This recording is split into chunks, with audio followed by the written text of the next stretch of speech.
Welcome back my YouTube channel sociology live study. और आज फिर वापस लौटे हैं हम अपने मूल सब्जेक्ट की तरफ, अर्थात समाजशास्त्र की क्लास है आज आपकी ये। और ये केवल समाजशास्त्र के विद्यार्थियों के लिए ही लाभदायक नहीं है, मुझे लगता है कि ये उन सभी लोगों के लिए लाभदायक है जो कि इस भारतीय समाज में रहते हैं।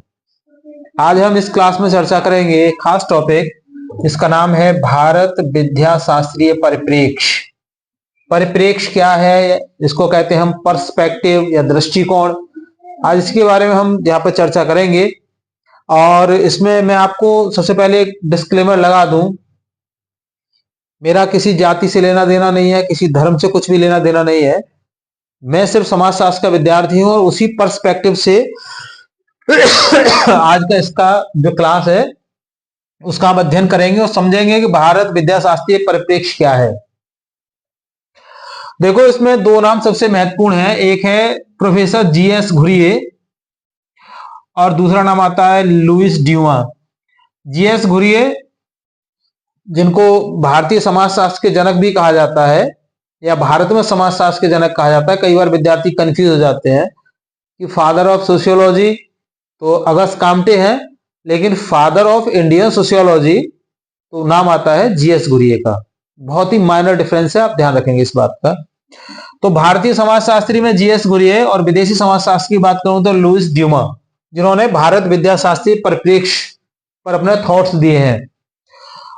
इनके बाद में कुछ ये प्रोफेसर्स हैं जिन्होंने इस परिप्रेक्ष्य का अध्ययन किया, अर्थात जीएस घुरिये और लुइस ड्यूमा, इनके जो पर्सपेक्टिव थे उनका अध्ययन किया। उसमें प्रोफेसर ब्रजेंद्रनाथ सील, विनय कुमार सरकार और प्रोफेसर केवल मोटवानी का नाम प्रमुख रूप से आता है।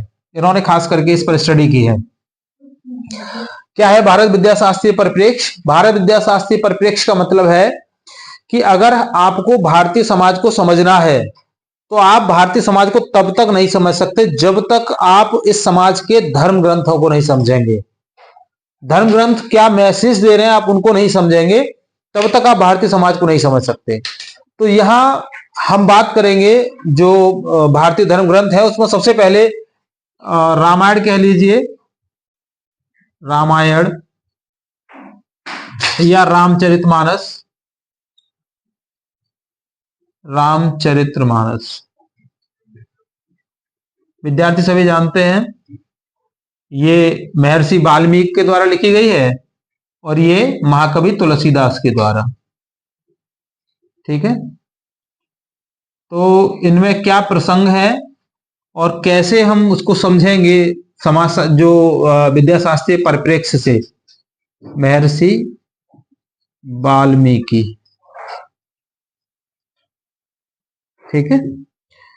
तो देखो, वन बाय वन इसमें हम एक एग्जांपल लेते हैं और उसको स्टेप से समझने की कोशिश करेंगे कि क्या है विद्याशास्त्रीय परिप्रेक्ष्य। जैसे इसमें एक कहानी आती है स्टार्टिंग में, रामचरितमानस की अगर हम बात करें, रामायण की बात करें, उसमें क्या है कि राजा दशरथ राम के लिए गद्दी सौंपते हैं और जब वो गद्दी सौंपने की पूरी तैयारियां हो जाती हैं तो उसमें क्या होता है कि केकई आ जाती है विलेन के रूप में, और केकई उनसे दो वरदान मांग लेती है। मांग नहीं लेती बल्कि वो याद दिला देती है और वो उनको एक ताना भी मार देती है उस समय कि आप तो केवल भूल जाते हैं, अपना अपना आपको याद रहता है, बाकी कुछ याद ही नहीं रहता है। तो दशरथ जी पूछ लेते हैं कि जी मतलब आप क्या कहना चाहते हो। तो उसमें केकई उनको याद दिलाती है कि जब पहले कभी संबासुर के साथ में राजा दशरथ का एक युद्ध हुआ था, उस युद्ध में केकई साथ में थी और युद्ध करते समय क्या था कि उसका जो पहिया था वो पहिया निकल गया था रथ का, सॉरी उसकी कील निकल गई थी पहिए की। तो केकई ने उसमें अपनी उंगली डाल दी कील की जगह पे और उंगली को फंसा करके वो क्या किया, उन्होंने पहिए को रोके नहीं। तो जब संबासुर को मार दिया उन्होंने, तो राजा दशरथ ने देखा तो उनकी उंगली जो है लुलुहान हो गई थी पूरी। तो उन्होंने कहा, आपने इतना बड़ा आपने जो है मेरे लिए कष्ट सहा है कि अगर आप ये नहीं करते तो शायद मेरा पहिया निकल जाता और मैं संबासुर का जो वध नहीं कर पाता, तो मैं आपका ये एहसान कैसे चुका पाऊंगा। तो उसमें क्या होता है, राजा दशरथ खुश हो जाते हैं और केकई से बोलते हैं कि आप मुझसे कोई वरदान मांग लो। तो केकई कहती है कि महाराज दो वरदान आप हमें दे दीजिए, लेकिन हम आज नहीं मांगेंगे, उनको समय आने पर हम मांग लेंगे। तो क्या होता है उसमें कि जब राजा दशरथ जो है गद्दी सौंप रहे हैं राजा राम के लिए, राम को राजा बनाने की कोशिश कर रहे हैं, तो उसमें उस समय वो कैकेयी उन वरदान को मांग लेती है। तो उनका क्या इंपैक्ट हुआ सबको पता है, हम सभी जानते हैं कि उन वरदान की वजह से राजा दशरथ राम को राजा नहीं बना पाए। राम के लिए 14 वर्ष का वनवास हो गया, उनके साथ उनकी पत्नी सीता को भी बन जाना पड़ा, साथ में उनके भाई लक्ष्मण भी चले गए और उनके वियोग में राजा दशरथ ने प्राण त्याग दिए। मतलब पूरा परिवार तहस नहस हो गया। अब देखिए इस पूरी घटना को आप समाजशास्त्री परिप्रेक्ष्य से कैसे समझेंगे। इसका मतलब यह है कि ये जो कहानी है पूरी, ये क्या है, ये रामलीला है। रामलीला मतलब जैसे लीला है ये किसकी, राम की, भगवान राम की, या उनको मर्यादा पुरुषोत्तम राम भी कहते हैं, उनकी एक लीला है।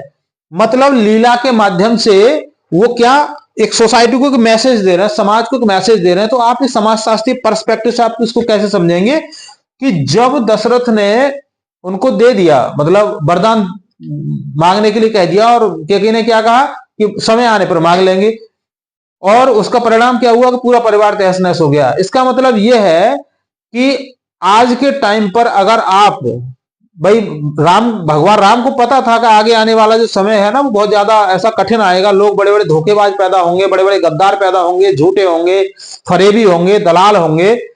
तो इसलिए उन्होंने लीला करके पहले दिखा दिया ये।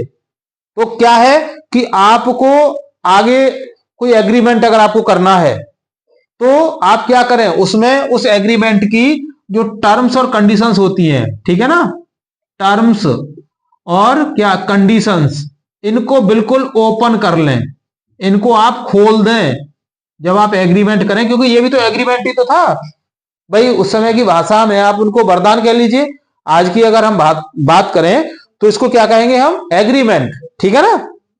तो एग्रीमेंट था, तो एग्रीमेंट अगर आप किसी के साथ कर रहे हैं, मतलब अगर आप बहुत खुश हैं किसी से और आप उसको कुछ देना चाहते हैं, तो आप उसको उसी टाइम बता देंगे भाई हम ये देना चाहते हैं।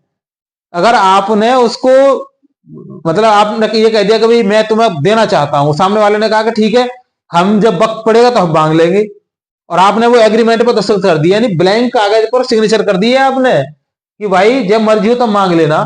और उसमें क्या होता है कि 10 साल के बाद में फिर वो कैंडिडेट, वो बंदा आपके सामने आकर के उस पर लिख के ले आता है कि भाई सारी जो प्रॉपर्टी है आपकी वो मुझे चाहिए, क्योंकि आप तो इस पर दस्तखत कर चुके हैं। तो ये जो भारत विद्याशास्त्री परिप्रेक्ष्य है वो हमें ये दर्शाता है इस एग्जाम्पल से कि आप जो भी एग्रीमेंट करें किसी के साथ, तो उसकी टर्म्स और कंडीशन को खोल लें, ठीक है, और उस पर ओपनली पहले बात कर लें कि ये इसकी शर्तें हैं, इसके आधार पर मैं आपको ये दे रहा हूं। तो इस प्रसंग के माध्यम से समाज के लिए इसमें यही मैसेज है, ठीक है। बाकी जो इसकी अगली घटना है उसको अगली क्लास में डिस्कस करेंगे।